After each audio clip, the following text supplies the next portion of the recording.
News bulletin में नजर डालेंगे दिन भर की बड़ी खबरों पर। सबसे पहले हेडलाइंस।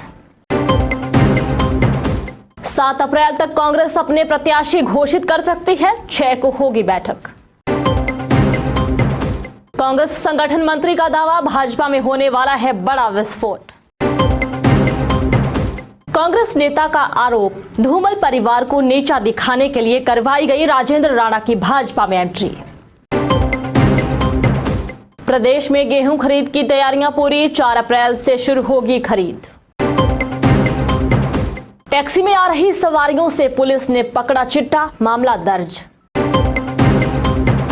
एचपीयू में पीएचडी की सीटों में धांधली का आरोप, एसएफआई ने डीन को घेरा। और अब खबरें विस्तार से।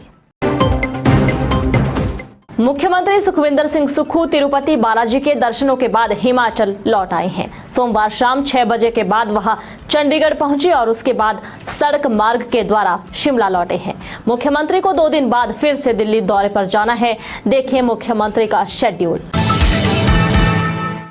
मुख्यमंत्री सुखविंदर सिंह सुक्खू तिरुपति बालाजी के दर्शनों के बाद हिमाचल लौट आए हैं। सोमवार शाम 6 बजे के बाद वह चंडीगढ़ पहुंचे और उसके बाद सड़क मार्ग के द्वारा शिमला लौटे हैं।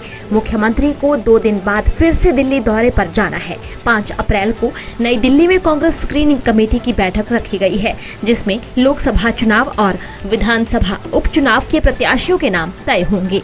स्क्रीनिंग कमेटी की बैठक के अगले दिन सेंट्रल इलेक्शन कमेटी की बैठक 6 अप्रैल को है। अनुमान है कि 7 अप्रैल तक कांग्रेस अपने प्रत्याशी घोषित कर सकती है। पार्टी ने चंडीगढ़ में हुई बैठक में मंडी सीट से वर्तमान सांसद प्रतिभा सिंह और हमीरपुर सीट से ऊना के पूर्व विधायक सतपाल रायजादा का नाम लगभग फाइनल कर लिया है, जबकि कांगड़ा और शिमला सीट के पैनल पर अभी डिस्कशन होना है। कांग्रेस को विधानसभा के 6 उपचुनावों को लेकर भी प्रत्याशी फाइनल करने हैं। यहां अभी पैनल बनाने का काम ही चल रहा है। दिल्ली में होने वाली इन बैठकों के लिए मुख्यमंत्री के अलावा उप मुख्यमंत्री मुकेश अग्निहोत्री और प्रदेश कांग्रेस अध्यक्ष प्रतिभा सिंह को भी दिल्ली जाना है। कांग्रेस के प्रदेश संगठन महामंत्री रजनीश किमटा ने कहा है कि कांग्रेस इस बार हिमाचल में क्लीन स्वीप करेगी। उन्होंने कहा कि भाजपा के अंदर उथल पुथल चल रही है और पार्टी में बड़ा विस्फोट होने वाला है। कांग्रेस के प्रदेश संगठन महामंत्री रजनीश किमटा ने कहा है कि कांग्रेस इस बार हिमाचल में क्लीन स्वीप करेगी। उन्होंने कहा है कि भाजपा के अंदर उथल पुथल चल रही है और पार्टी में बड़ा विस्फोट होने वाला है। कांग्रेस के विधायकों को अपनी पार्टी में शामिल कर जिस प्रकार उन्हें अपना उम्मीदवार घोषित किया है, उससे पार्टी के भीतर विद्रोह की स्थिति उत्पन्न हो गई है और पार्टी नेता और कार्यकर्ता अपने आप को अपमानित महसूस कर रहे हैं। किमटा ने कहा कि पूर्व मुख्यमंत्री जयराम ठाकुर कांग्रेस के बागी विधायकों को पूर्व मुख्यमंत्री प्रेम कुमार धूमल से मिलाकर उन्हें मनाने का असफल प्रयास कर रहे हैं। उन्होंने इसे अवसरवादी बताते हुए कहा है कि जिस नेता को अपने कार्यकाल में जयराम ठाकुर ने कभी पूछा तक नहीं, उन्हें राजनीतिक हाशिए पर रखा, आज उनके द्वार पर नतमस्तक क्यों हो रहे हैं। हिमाचल प्रदेश कांग्रेस के कार्यकारी अध्यक्ष और विधायक चंद्रशेखर ने कहा है कि पूर्व मुख्यमंत्री जयराम ठाकुर ने राजेंद्र राणा की भाजपा में एंट्री धूमल परिवार को नीचा दिखाने के लिए करवाई है। कांग्रेस नेता ने क्यों ऐसा कहा, देखें। हिमाचल प्रदेश कांग्रेस के कार्यकारी अध्यक्ष और विधायक चंद्रशेखर ने कहा है कि पूर्व मुख्यमंत्री जयराम ठाकुर ने राजेंद्र राणा की भाजपा में एंट्री धूमल परिवार को नीचा दिखाने के लिए करवाई है। उन्होंने कहा कि वर्ष 2017 के विधानसभा चुनाव में राजेंद्र राणा ने कांग्रेस के चुनाव चिन्ह पर चुनाव लड़ा और भाजपा की ओर से मुख्यमंत्री पद से उम्मीदवार प्रेम कुमार धूमल को हराया। चुनाव में भाजपा का बहुमत होने के बावजूद धूमल मुख्यमंत्री पद हासिल करने से चूक गए। Accidental chief minister Jairam Thakur पद संभालने के बाद एक बार भी प्रेम कुमार धूमल से मिलने उनके घर नहीं गए, लेकिन अब उपचुनाव से पहले जयराम ठाकुर को धूमल परिवार की याद आई है। उन्होंने कहा कि हमीरपुर जिला की जनता अभी भी पिछली भाजपा सरकार के कार्यकाल में धूमल और उनके परिवार के साथ हुए दुर्व्यवहार को भूली नहीं है। मुख्यमंत्री पद पर रहते हुए जयराम ठाकुर ने प्रेम कुमार धूमल के कोई काम नहीं किए और राजेंद्र राणा के कामों को ही प्राथमिकता पर किया। यही नहीं, राजेंद्र राणा की भाजपा में एंट्री धूमल परिवार के विरोध के बावजूद हुई है। प्रदेश में किसानों से गेहूं की फसल खरीदने के लिए विभाग की ओर से तैयारियां पूरी कर ली गई हैं। प्रदेश के गेहूं खरीद केंद्रों में 4 अप्रैल से किसानों से गेहूं की खरीद शुरू हो जाएगी। प्रदेश में किसानों से गेहूं की फसल खरीदने के लिए विभाग की ओर से तैयारियां पूरी कर ली गई हैं। प्रदेश के गेहूं खरीद केंद्रों में 4 अप्रैल से किसानों से गेहूं की खरीद शुरू हो जाएगी। किसानों ने गेहूं की फसल बेचने के लिए विभाग के पोर्टल पर पंजीकरण करवाना शुरू कर दिया है। अभी तक 31 किसानों ने गेहूं की फसल बेचने के लिए विभाग के पोर्टल पर पंजीकरण करवाया है। राज्य नागरिक आपूर्ति निगम द्वारा किसानों से गेहूं की फसल की खरीद की जाएगी। विभाग द्वारा 10,000 मीट्रिक टन गेहूं की फसल खरीदने का लक्ष्य तय किया गया है। प्रदेश में किसानों से गेहूं की फसल की खरीद करने के लिए 10 गेहूं खरीद केंद्र बनाए गए हैं। 4 अप्रैल से केंद्रों में गेहूं की खरीद शुरू हो जाएगी। गेहूं की खरीद प्रदेश में 10 मंडियां बनाई गई हैं, जिसमें अनाज मंडी फतेहपुर, मीलवा, इंदौरा, रियाली, नगरोटा बगवा, टांडा कोहली जिला कांगड़ा, धौला कुआं, पांवटा साहिब जिला सिरमौर, मार्केट यार्ड नालागढ़, मलपुर बद्दी जिला सोलन तथा मार्केट यार्ड टक्कारला, रामपुर जिला ऊना शामिल हैं। इन मंडियों के माध्यम से किसानों से गेहूं फसल की खरीद की जाएगी। शिमला पुलिस ने चिट्टा माफिया पर कड़ा प्रहार किया है।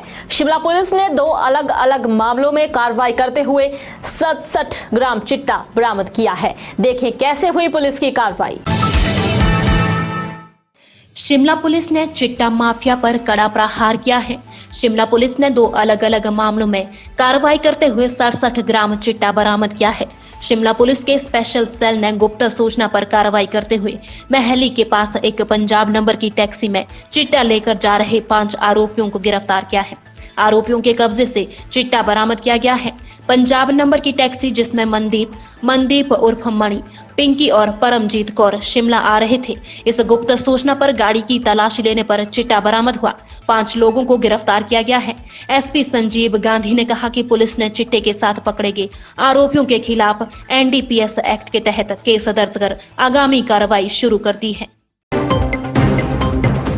एचपीयू की एसएफआई इकाई का एक प्रतिनिधिमंडल विश्वविद्यालय में पीएचडी में हुई फर्जी एडमिशन को लेकर डीएस से मिला। देखें यह रिपोर्ट। एचपीयू की एसएफआई इकाई का एक प्रतिनिधिमंडल विश्वविद्यालय में पीएचडी में हुई फर्जी एडमिशन को लेकर डीएस से मिला। एसएफआई का आरोप है कि पिछले लंबे समय से विश्वविद्यालय में लगातार भर्ती प्रक्रिया में धांधली हो रही है। 2021 के अंदर जब हिमाचल प्रदेश विश्वविद्यालय में सिकंदर कुमार वीसी थे, उस समय अपने बच्चों की एडमिशन के लिए विश्वविद्यालय के अंदर सुपरनुमेररी सीट क्रिएट की गई और अपने बच्चों को एडमिशन दिलाई। छात्रों का आरोप है कि पिछले लंबे समय से देख रहे हैं कि विश्वविद्यालय में चाहे वह प्रोफेसर भर्ती हो या पीएचडी में एडमिशन हो, जो भी सरकार सत्ता में आती है वह अपने चहेते को उसके अंदर भरने का काम कर रही है। विश्वविद्यालय का जो प्रशासन है वह सरकार के दबाव में आकर विश्वविद्यालय की ऑटोनॉमी को साख में रखकर फर्जी एडमिशन करवा रहा है। मुख्य निर्वाचन अधिकारी प्रदेश मनीष गर्ग ने बताया कि आगामी चुनाव में सभी मतदाताओं की भागीदारी सुनिश्चित करने के लिए भारत निर्वाचन आयोग अनेक कारगर कदम उठा रहा है।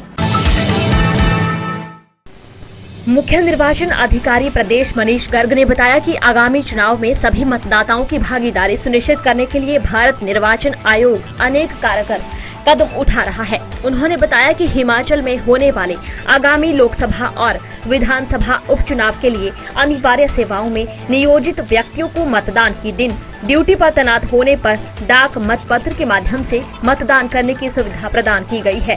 गर्ग ने बताया कि हिमाचल प्रदेश में कार्यरत स्वास्थ्य विभाग के डॉक्टर, पैरामेडिकल स्टाफ, एम्बुलेंस सेवाएं, अग्निशमन सेवाएं, हिमाचल पथ परिवहन निगम के चालक परिचालक शामिल हैं।